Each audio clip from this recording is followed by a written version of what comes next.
sesuai dengan Bapak Ibu di sekolah masing-masing. Nah, kita akan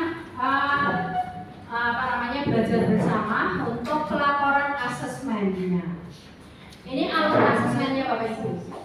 Bagaimana cara kita melaporkan asesmen?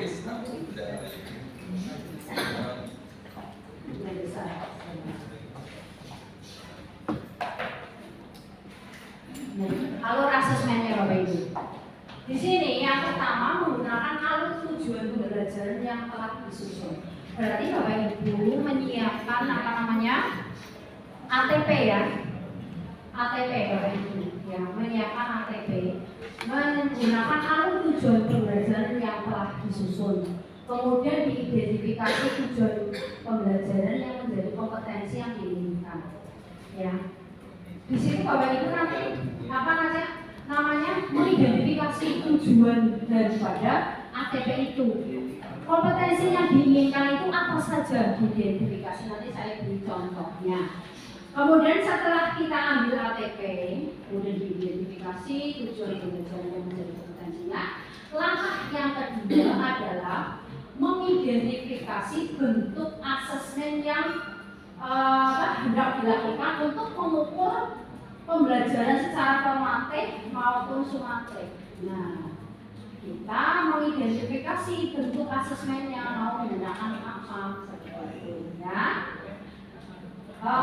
Saya mau melaksanakan asesmen formatif dalam bentuk proyek. Ini dalam bentuk unjuk kerja boleh, observasi boleh, seperti itu kan ya, disesuaikan dengan tujuan dan tujuan pembelajarannya nanti ya. Kemudian setelah kita menentukan bentuk asesmennya, kemudian kita membuat instrumen. Kan pasti setelah kita menentukan itu pasti ada instrumennya ya, ada instrumen yang digunakan ya. Instrumen asesmen baik itu formatif maupun sumatifnya, bersamaan dengan menyusun modul ajar, masukkan belum istilahnya ke dalam modul ajar seperti itu. Kemudian melaksanakan asesmen formatif dan sumatif. Kapan dilaksanakan asesmen formatifnya? Kapan dilaksanakan asesmen sumatifnya Bapak Ibu? Kemudian yang kelima adalah mengolah hasil asesmen setelah diperoleh. Mengolah hasil asesmen, mau diapakan sih ini hasilnya? Seperti itu kan? Ini contohnya yang pertama adalah ini.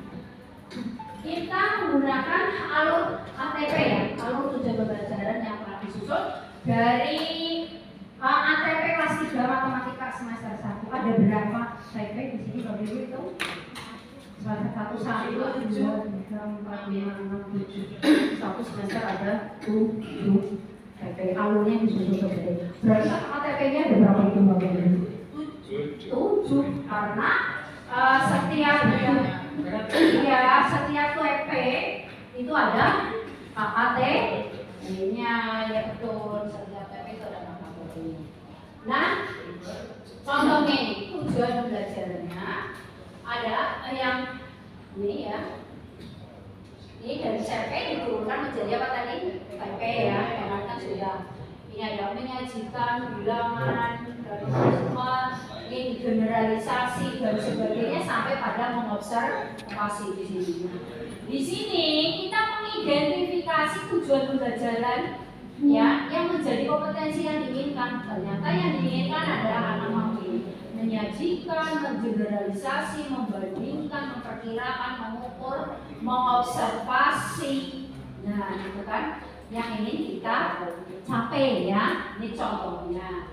Kemudian kita ambil profil belajar Pancasilanya apa? Bernamar, kritis, kemudian mandiri. Ini contoh kita mengidentifikasi tujuan pembelajarannya ya. Kemudian langkah yang kedua ini mengidentifikasi bentuk asesmen yang akan kita lakukan untuk mengukur pembelajaran secara formatif maupun sumatif. Di sini ya Bapak Ibu, nilai tempat bilangan sah-sah 12 JP kan tidak mungkin dilaksanakan berarti ini ada berapa pertemuan kira-kira Bapak Ibu? Bisa 4, bisa 3. Mamanya 4 jam? Ya berarti 3, tapi biasanya tidak ya. Hanya berapa jam? 1 iya, berapa pertemuan 3 atau 4 kali. Ini ya menyajikan bilangan mengeneralisasi ini kayaknya tujuannya nih ya sesuai yang tertera di sini. Tujuan pembelajaran yang pertama ini diturunkan ya ke dalam beberapa aktivitas pembelajaran. Aktivitas pertama ini dari sini nih, beberapa kali aktivitas. Tes pertama itu atau asesmen pertama bisa dengan menggunakan apa? Tes formatifnya. Ini formatif kan dalam proses pembelajaran ya, pertemuan pertama pembelajaran. Itu observasi. Anak disuruh mengurutkan bilangan. Yang anak disuruh mengurutkan bilangan dari yang terkecil ke yang besar. Dari yang besar ke yang kecil. Maka sambil muncul seperti itu ya. Di kelas 3 juga.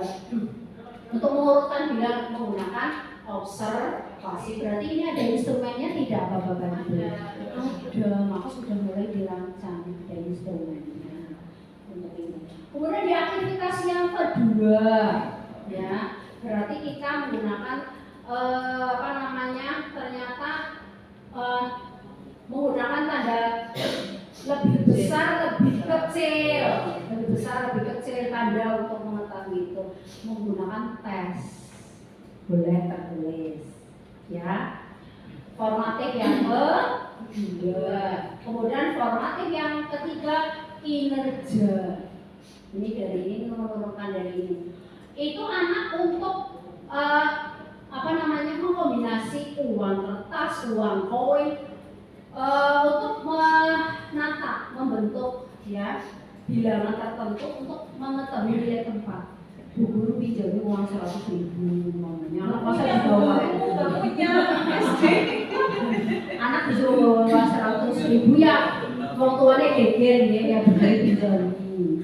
Kemudian ada yang ratusan ribu, ada puluhan ribu, ada ribuan, ada ratusan. Anak nata itu ya, anak mengurutkan sesuai nilai tempat. Itu sudah kinerja sederhana kan Bu, Pak. Jadi kinerja itu tidak harus yang bayangannya rumit. Mau mengurutkan uang saja sudah termasuk kinerja. Pakai uang.